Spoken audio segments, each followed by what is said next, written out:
fact, vicious mockery is the funniest thing in any game ever.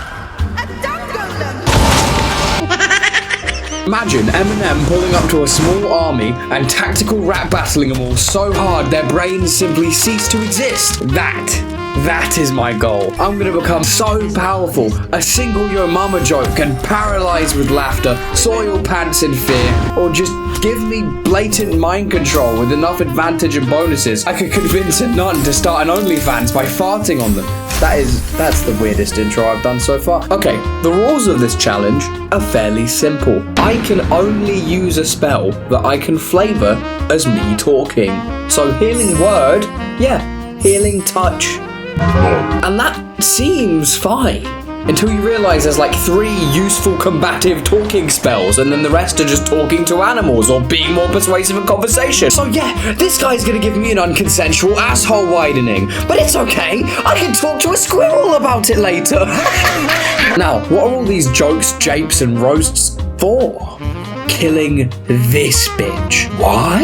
Well, she stinks, her fashion sucks, and she orchestrates the murder of children.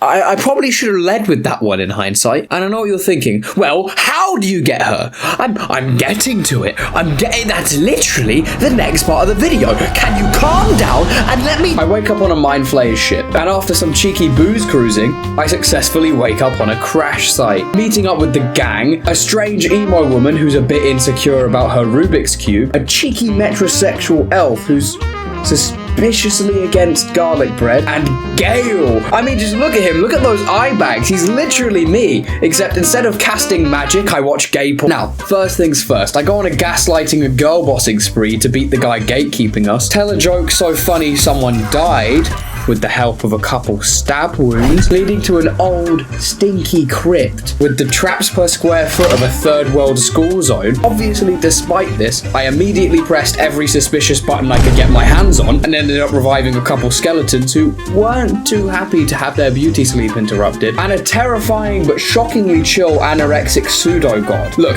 I don't know who he is. He's cool, okay? He let me crash at his place, and everyone keeps being mean to Gale. Stop, that's my boy. God damn! Anyway, after my dusty crypt catnap, we save this green lady, and she wants to join the party. But I don't want her. She's mean.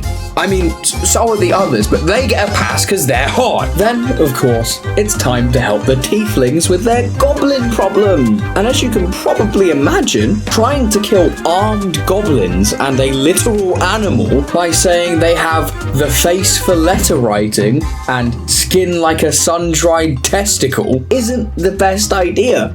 Because... yeah, you got him, bro. Anyway, the guy you just roasted is 8 feet tall, wielding a meat cleaver, and close enough to smell your freshly shit pants. So that roast better be a good one, cause your skull is seconds away from a human to strawberry jam transformation. Anyway, after being about as useful as a can of deodorant at an anime convention, I enter into a vast, sprawling grove with so many challenges and creative characters to interact with. Obviously, I chose the rat. Yeah, I didn't use a spell slot over nothing. I don't care what it is. I will follow this rat to the end of the earth. And after following this rat, I break into a majestic performance, and Astarion breaks into a house, finding a girl who apparently took a potion to make her strong and fearless, and only able to enter into wheelchair-accessible battlefields, which, I don't know about you, I don't think that's the best deal. But the rat tells me to open a chest, so I do,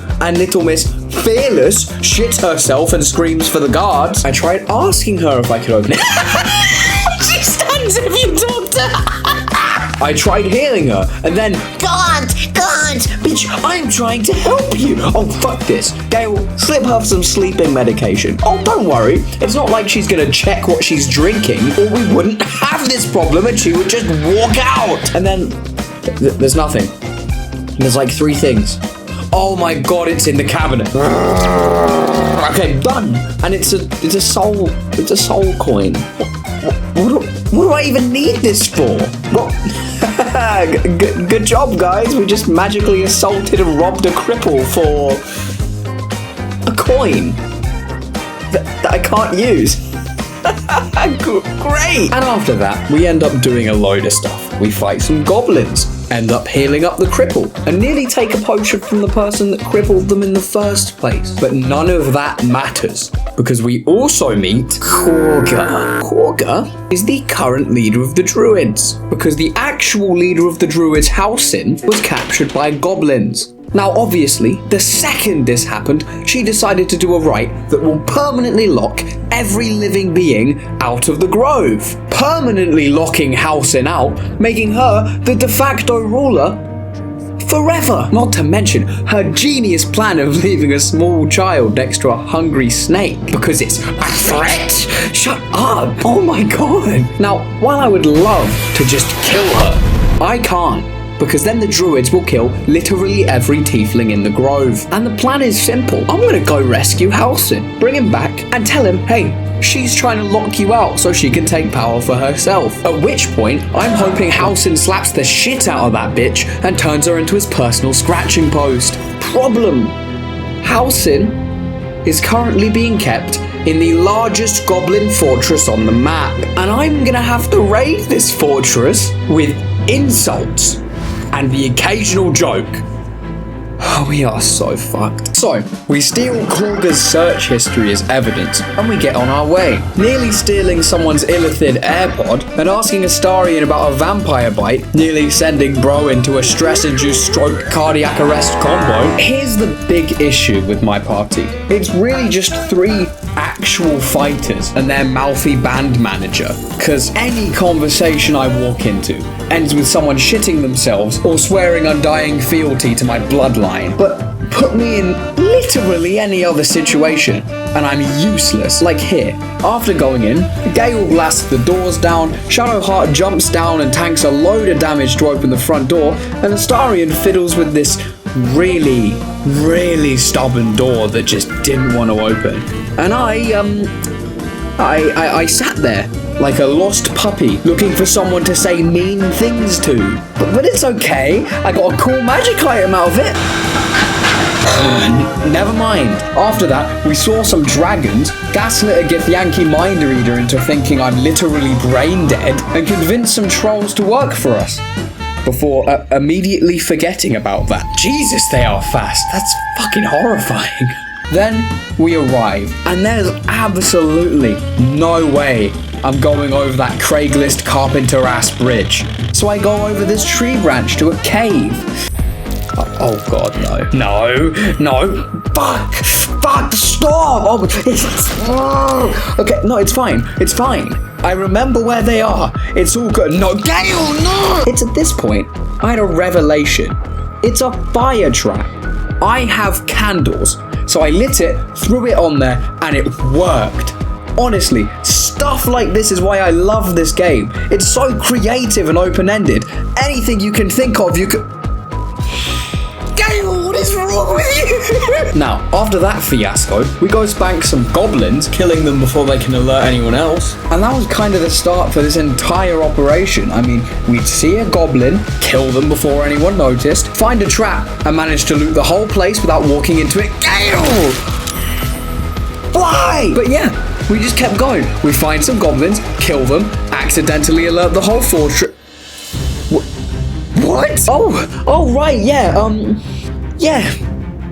I'm not even gonna lie, I nearly just restarted at this point, but I kept fighting because I thought, oh well, at least I'll have a clip of them killing me.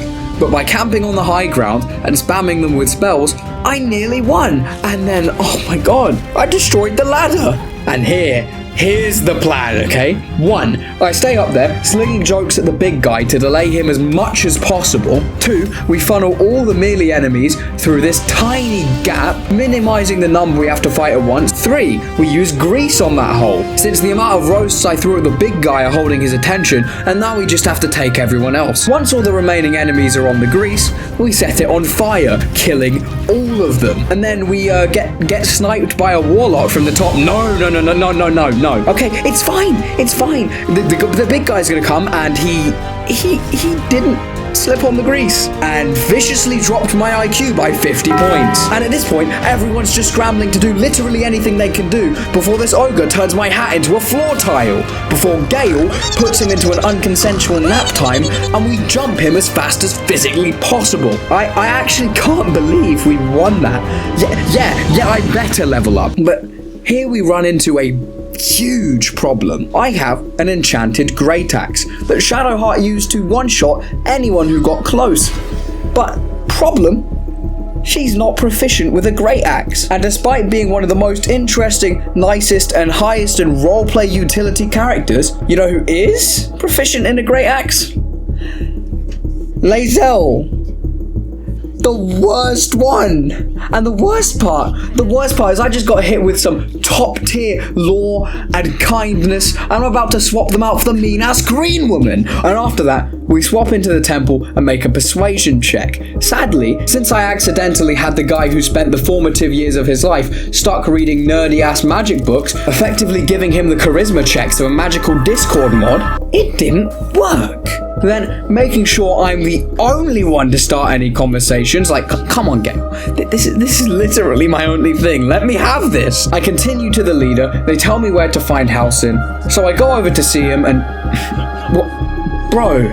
Bro, get your side character looking ass out of here. I want the Chad Bearman. Okay, good. Don't worry, halsin. We'll save you, and then we can go beat the shit out of that botanical bitch to get... Holy shit. Bro is cut. He's literally a bodybuilder. What are the macros on a good berry? They must go crazy.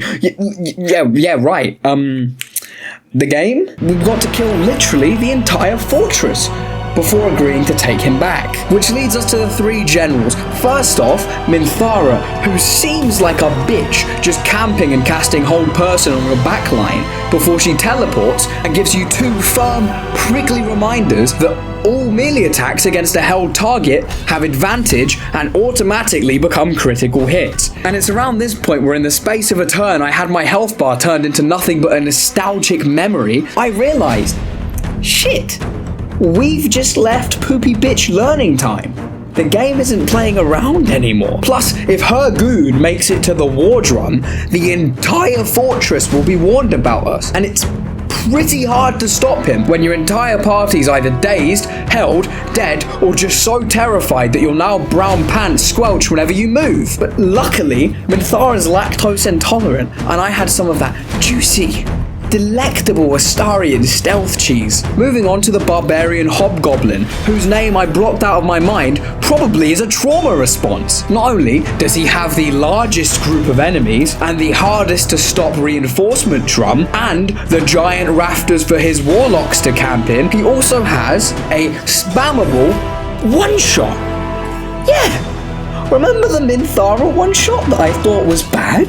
At least she gives you a turn to prepare. This freak doesn't care about cooldowns, action economy, or the Geneva Convention. He just wants to smack things, and he will. And if you think, oh, I'll just hide out of reach. Not only is this absolute unit Usain Bolt's wet dream running so far, I'm pretty sure he's just spinning the earth under his feet. But if by some miracle you're out of his range, he'll just throw every object in a mile radius at you with the strength of a medieval cannon. So, yeah, if you can't tell, this guy killed me a lot. We literally only won because Lae'zel has a great axe chain one-shot move, which I must admit almost made me forget she has the personality of the green side of a sponge. And finally, Gut, who, despite the fact halsin had been drop-kicked into the spider hole by he who shall not be named, was a massive pushover. I literally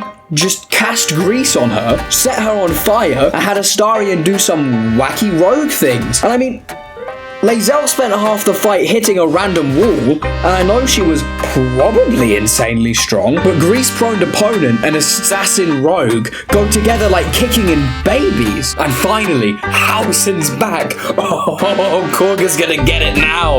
I come back, and yes, she's taken Korga outside. Ooh, and he's pissed. Yes, halsin. He told her she's not the leader anymore. Yes, halsin. Yes, kill her. And then he tells her to start again?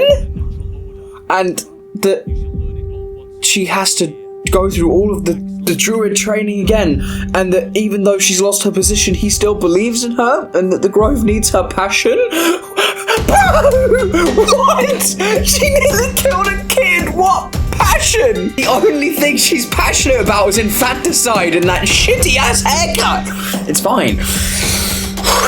It's fine. Because you know that note we took from her earlier? We can use that. We go down to the docks where it said she should meet someone, and these two guys are getting really, really pissed off at this old lady. So I go up to them like, guys, just because she lives in a cave and she's old doesn't mean she's a hag. Chill out, before immediately walking into the water and having it nibble my toes so hard I bleed. So I might have fucked up defending her there, but we'll deal with that later. We'll kick that one down the road. And after finally finding the tree Khaga was on about, I get jumped by trees and these flying little mud goblins that duplicate themselves. And after desperately struggling with half of my party being entangled and the other half being on fire, we manage to kill them. And we get the note through my own intuition and deductive reasoning, saying in detail how she wanted to lock Halsin out and take control of the grove. So we go back to Halsin and we show him, but clearly bro is mid-mewing session because he just didn't give a shit. He didn't care. And I can't have done all this. I can't have done all this work just for her to get away. That's it. Let me just quick save.